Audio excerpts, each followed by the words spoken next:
ঋগ্বেদের দ্বিতীয় গ্রন্থ প্রথম অনুচ্ছেদের তৃতীয় পরিচ্ছেদে, সেটা হলো বিষ্ণু। বিষ্ণু অর্থ রক্ষাকারী, অর্থাৎ পালনকর্তা। যদি এটার আরবি করেন তাহলে কাছাকাছি শব্দ রব। মুসলমানদের কোনো আপত্তি নেই যদি কেউ সর্বশক্তিমান ঈশ্বরকে বলেন রব, বিষ্ণু বা পালনকর্তা। কিন্তু যদি কেউ বলে বিষ্ণু হলেন সেই ঈশ্বর যিনি বসে আছেন সাপকে আসন বানিয়ে, সমুদ্রের নিচে ভ্রমণ করেন, আকাশে উড়ে বেড়ান গরুর নামে এক পাখির পিঠে চড়ে, তার 4টি হাত, এক ডান হাতে রয়েছে চক্র, এক বাম হাতে রয়েছে শাঁখ, আমরা মুসলমানরা তাতে প্রবল আপত্তি জানাবো। আসসালামু আলাইকুম প্রিয় দর্শক, ডক্টর জাকির নায়েক স্যার একটা বক্তব্য উপস্থাপনা করেছিল, যে বক্তব্যটি আপনারা শুনলে বুঝতে পারবেন যে 99% হিন্দুরা তারা তাদের ধর্ম সম্পর্কে এই বিষয়গুলো জানে না। একটু মনোযোগ সহকারে শুনুন, তাহলে বুঝতে পারবেন। হিন্দু ধর্মগ্রন্থগুলির মধ্যে একটি পবিত্র গ্রন্থ হলো উপনিষদ। ছান্দোগ্য উপনিষদে উল্লেখ করা আছে 6 নম্বর অধ্যায় দ্বিতীয় পরিচ্ছেদের প্রথম অনুচ্ছেদে বলা হয়েছে একম এবিদিতিয়ম। এটা একটা সংস্কৃত উদ্ধৃতি যার অর্থ স্রষ্টা মাত্র একজনই, দ্বিতীয় কেউ নেই। এটার উল্লেখ আছে শ্বেতাসূত্র উপনিষদে 6 নম্বর অধ্যায়ের 9 অনুচ্ছেদে, না চাষে কাসিজ জনিতা না চদিপা। তার কোনো প্রভু নেই, তার কোনো মালিক নেই, সর্বশক্তিমান স্রষ্টার কোনো বাবা মা নেই, তার কোনো মা নেই, তার কোনো বাবা নেই, তার চেয়ে বড় কেউ নেই। এটার উল্লেখ আছে শ্বেতাসূত্র উপনিষদের 4 নম্বর অধ্যায়ের 19 অনুচ্ছেদে, ন তস্য প্রতিমা আস্তি। যার অর্থ স্রষ্টার কোনো প্রতিকৃতি নেই, সর্বশক্তিমান স্রষ্টার কোনো প্রতিমূর্তি নেই। এছাড়া বলা হয়েছে শ্বেতাসূত্র উপনিষদে 4 নম্বর অধ্যায়ের 20 নম্বর অনুচ্ছেদে, স্রষ্টা হলেন নিরাকার, কেউ তাকে চোখ দিয়ে দেখতে পায় না, কেউ চোখ দিয়ে তার আকৃতি দেখতে পায় না। আর হিন্দু ধর্মগ্রন্থগুলির মধ্যে সবচেয়ে জনপ্রিয় হল ভগবদ গীতা।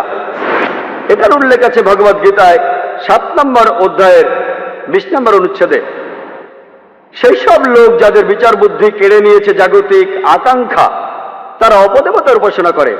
ভগবদ গীতা 7 নম্বর অধ্যায় 20 অনুচ্ছেদে বলছে যে সব জড়বাদী লোকেরা তারা অপদেবতার উপাসনা করে আর মূর্তি পূজা করে। হিন্দু ধর্মগ্রন্থগুলির মধ্যে সবচেয়ে পবিত্র হল বেদ। যজুর্বেদে উল্লেখ আছে 32 নম্বর অধ্যায়ের 3 নম্বর অনুচ্ছেদে, ন তস্য প্রতিমা আস্তি। স্রষ্টার কোনো প্রতিমূর্তি নেই, সর্বশক্তিমান ঈশ্বরের কোনো প্রতিমূর্তি নেই, তিনি কখনো জন্মাননি, তারই উপাসনা করা উচিত।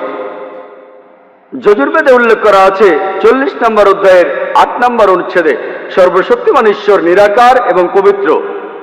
যজুর্বেদে আরো উল্লেখ আছে 40 নম্বর অধ্যায়ের 9 অনুচ্ছেদে, অন্ধাত্ম প্রবিশন্তি ইয়া অসম্মূর্তি উপাস্তে।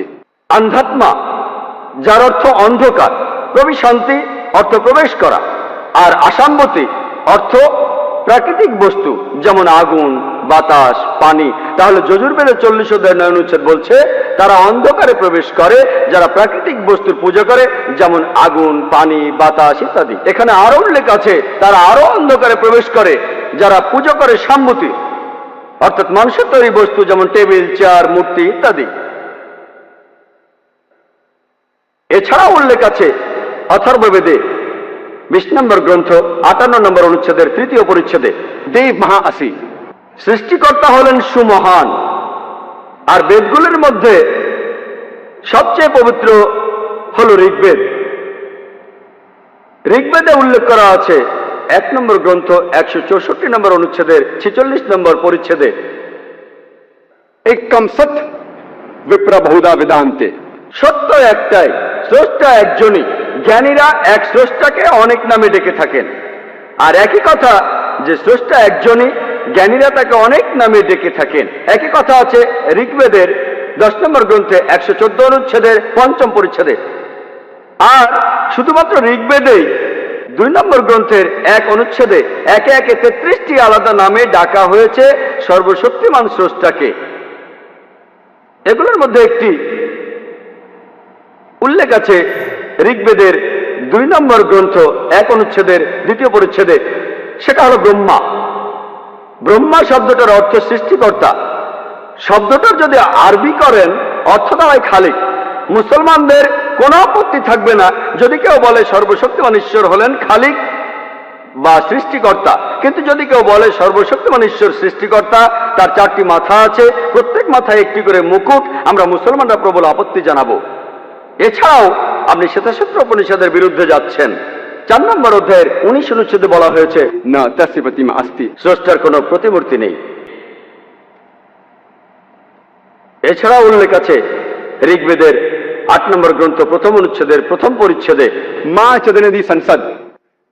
শুধু তার বন্দনা করো, শুধুমাত্র তাকেই উপাসনা করা উচিত। ঋগ্বেদে উল্লেখ আছে 6 নম্বর গ্রন্থ 45 নম্বর অনুচ্ছেদের 16 পরিচ্ছেদে, या एक इतमुष्टि ही। শুধু তার বন্দনা করো, শুধুমাত্র তাকেই উপাসনা করা উচিত। আর ব্রহ্মসূত্র সেখানে কথা বলা হয়েছে एकम ब्राह्म द्यूता नास्ते नहना नास्ते किंचन। ভগবান একই হে, দুসরা নেহি হে, নেহি হে, নেহি হে, জরা ভি নেহি হে। ঈশ্বর মাত্র একজনই, দ্বিতীয় কেউ নেই, কেউ নেই, কেউ নেই, কখনো কেউ ছিলও না।